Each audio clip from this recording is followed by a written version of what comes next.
So question, what did everybody think about that first blend, the Isle of Skye 12? Any impressions? A little rich, a little thick? I was going to say, I like the richness of it. Right. Did you pick up that sweetness, which was the it's bourbon? butterscotch. Yeah, butterscotch, bingo. Butterscotch, vanilla, a lot of those elements, that's the bourbon barrels. That's where it comes from. Then the second malt we tasted, the Arran, a 10-year-old. Okay, now we're into single malt. Fairly creamy one. So again, kind of bear that in mind, because I'm going to get to the stills and show you how this works. How do we get this creamy style? You have the 10. It's the still I have to get you size. second one for the 12. Okay, thank you. It has a nice kind of intensity to it as well. Yeah, thanks. Yeah. I like that. That creaminess. Yeah, is what I absolutely. like. So yes, each of these guys are going to have a different style, and when they're finished, they actually wind up with what we describe as parts per million of phenols in this barley. They have a very specific measurement. Each distiller is going to have that certain measurement that he's going to use, because some will want 0 in the case of Arran, some will add just a little bit, some will add a lot. As you get some distilleries, will use all peat to dry their barley, and the end result is you're going to get a real smoky whiskey. Lefroy, Lagavulin, Ardbeg, a few of those guys, just to name a few. And as they do this, when this peat burns, it smokes. Now, people ask me what peat is. It's nothing but compressed vegetation. Compressed vegetation over thousands of years. It's what it turns into just before it turns into coal. Where that becomes interesting, though, is where they harvest the peat. Because the peat on the western side of Scotland tends to be very iodine. You've got a lot of iodine component to it, as compared to the peat on the eastern side, which tends to be basically salty. Each region is going to throw off a different style and a different flavor depending on where they harvest it. Now, all it is nothing but bricks that are dug out.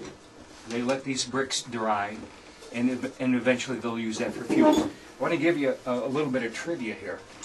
Less than 5% of all peat consumed in Scotland is used for distillation. The rest is used to heat their homes, run their factories. It's a very important raw material. And the question I usually always get, it hasn't come up yet, I'm surprised, are we going to run out of peat? Well, ask the question. This is, and I should have said that right at the very beginning. If I say something that you don't understand, please just raise your hand, ask the question. This is a very informal tasting. We're here to have fun, learn a little bit about single malt, and by the time we're all done, we're all going to be single malt experts, right? Yes, okay, all right. So this peat becomes very important to them, but if you look at the map I provided you, and the whole perimeter is one big peat bog. I mean, there's lots of it. Will we run out of it someday? I suppose, probably a few generations down the road. But at this point, you know, we still have enough peat. John maybe can talk a little bit about that too. Well, the Irish are actually rationing their peat a little bit. Yes, they are. Anyway, all right, so now we have the barley dry, depending on how they dried it. What they're going to do now is they're going to grind it up in this grist mill. It's going to get augered over. Oh, I want to show you this. This is exactly what it looks like now before we've actually soaked it. See the barley? Okay. Now we've malted it, and see how it's all puffed up? It's full of sugar. And then we grind it up into the grist. Now we can use it. Has anybody ever wondered why Scotch tastes like Scotch? I'm sure you wonder this every day of your life, don't you? Where does that Scotch flavor come from? Any ideas?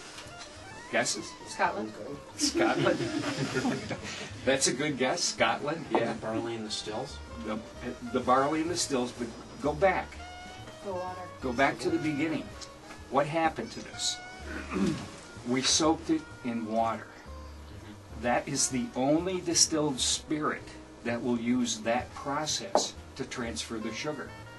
All other distilled spirits, think about this. Vodka, gin, bourbon, rum, tequila, anything that you're going to make, you're going to take that raw material and you cook it. And that cooking process transfers the starch to sugar to get it ready for fermentation. Single malt Scotch soaks the barley. They soak it for about 8 or 9 days in cold water, and it starts to sprout, and that's where the flavor starts. We've malted the barley. That's why we call them single malts. We've malted that barley, and that's where some of that flavor comes from. Does it ferment in those 8 or 9 days? No, it doesn't ferment. What it's doing is it's starting that conversion of the starches. It's actually starting a lot of chemical reactions that are going to go on, and I'm not going to get into that because it's way too technical and doesn't even matter.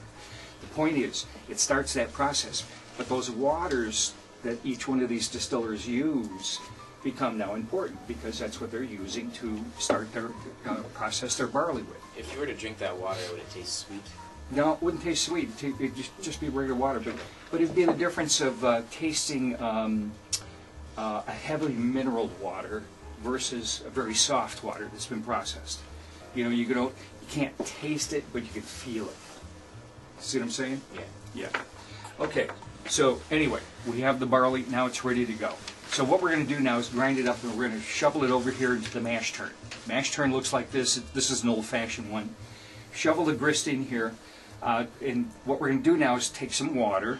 We're going to heat the water up, pump it into this mash tun. We're going to turn these augers on and stir it all up. Try to release as much of that sugar as possible in the liquid. That liquid is then drained off. This happens, and what's left in there is what we call draft. So we're going to shovel the draft out, and then we'll do another batch. That's how this is done. So this draft becomes pretty important because the farmers next door actually will use this for cow feed. And yes, we have a lot of happy cows over there for sure. So as this draft is now taken out, we're going to take that liquid and we're going to pump it into washbacks. The washbacks are these big tubs that you see. In these tubs are where we start the fermentation process. This is where we're going to now start to add some yeast.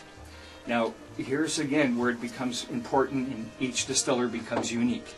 Each yeast strain that they're going to use will be different. Some of the distillers will use brewer's yeast. Brewer's yeast will raise alcohols fairly fast, but it won't go quite as high.